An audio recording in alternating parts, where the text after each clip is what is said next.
Hello friends, series food ల్యాబ్కి స్వాగతం. నేను మీ శిరీష.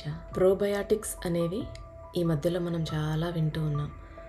ఈరోజు పూర్వకాలం నుంచి కూడా అమలులో ఉన్నటువంటి ఒక డిఫరెంట్ పద్ధతిలో ప్రోబయాటిక్ రైస్ని ఎలా తయారు చేయాలో చూపించబోతున్నాను.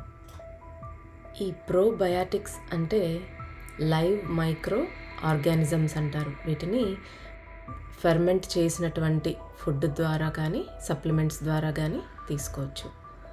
మన జీర్ణకోశంలో అంటే డైజెస్టివ్ సిస్టంలో ఉన్న బ్యాక్టీరియాలో ఉండే బ్యాలెన్సెస్కి అండ్ మన ఓవరాల్ హెల్త్కి అండ్ డిసీజెస్కి కూడా లింక్ ఉంటుందన్నమాట. ఈ ప్రోబయాటిక్స్ మన గట్లో ఉన్నటువంటి బ్యాక్టీరియాను చాలా హెల్తీగా ఉంచేలా మరియు బ్యాలెన్స్ చేస్తాయి. దాంతో ఎన్నో రకాలుగా మన ఆరోగ్యం అనేది మెరుగుపడుతుంది.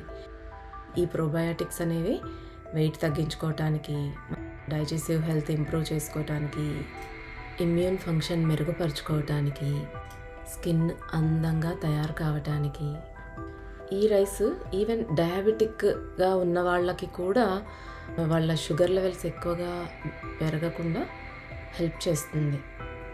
ఇక ఈ ప్రోబయాటిక్ రైస్ 2 ఎలా తయారు చేయాలో చూద్దాం. ఎందుకంటే ఇంతకుముందు ఒక ప్రోబయాటిక్ రైస్ పెట్టాను, ఇది సెకండ్ రెసిపీ, అందుకే 2 అన్నాను. ఇక ఎలా తయారు చేయాలో చూసేద్దాం. దీనికోసం 1/2 కప్పు బియ్యాన్ని తీసుకుని 2 సార్లు నీళ్లు పోసి చక్కగా రుద్ది బియ్యం కడగాలి.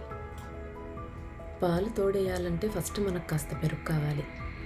అంటే ఆ పెరుగును ముందే తయారు చేసుకోవడమో ఎక్కడి నుంచో తెచ్చుకోవడమో చేయాలి. అలాగే ఈ ఫెర్మెంటెడ్ రైస్ వాటర్ మనకు రావడానికి మొదటిసారి మనం ఎలా ప్రిపేర్ చేసుకోవాలంటే 1/2 కప్పు బియ్యానికి 2.25 గ్లాస్ వాటర్ తీసుకుని ఉడికించడం స్టార్ట్ చేశాను.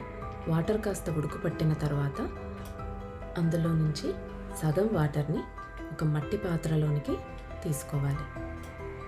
ఈ మట్టి పాత్రని మీరు పూజ గదిలో ఒక సైడ్కి కానీ దేవుడి ఎదురుగే కానీ ఒక పీట లాంటిది వేసి అక్కడ మూసిపెట్టి ఉంచాలి.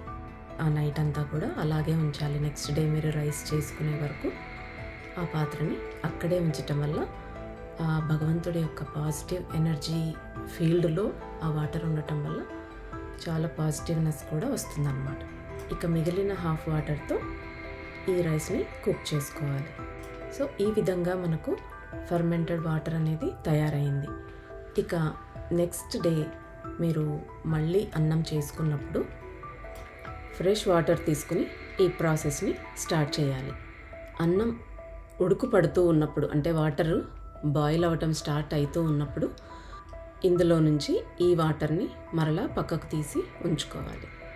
వాటర్ పక్కకు తీసిన తర్వాత ఈ బియ్యానికి నిన్న మనం సేవ్ చేసుకున్నటువంటి వాటర్ దేవుడి దగ్గర పెట్టుకుని ఫెర్మెంట్ చేయటానికి ఉంచినటువంటి వాటర్ని ఇందులో పోసుకుని అన్నం ఉడికించుకోవాలి. అంటే ఫెర్మెంటెడ్ వాటర్తో బేసిక్గా అన్నం ఉడికిస్తున్నాం.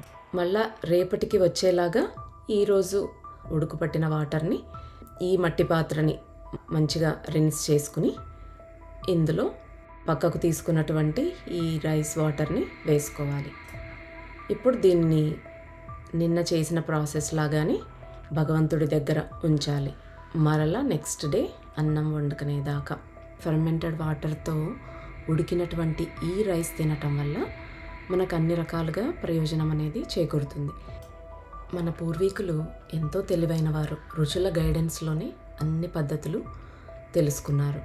సో ఒక్కొక్కరు ఒక్కో విధంగా ఈ ప్రోబయాటిక్ రైస్ అనేది తయారు చేసుకుంటారు. ఉన్న అనేక విధానాల్లో ఇది కూడా ఒక విధానం. ప్రతిరోజు ఈ మెథడ్ యూజ్ చేసి మీ ఆరోగ్యంలో తేడాని మీరే గమనించండి.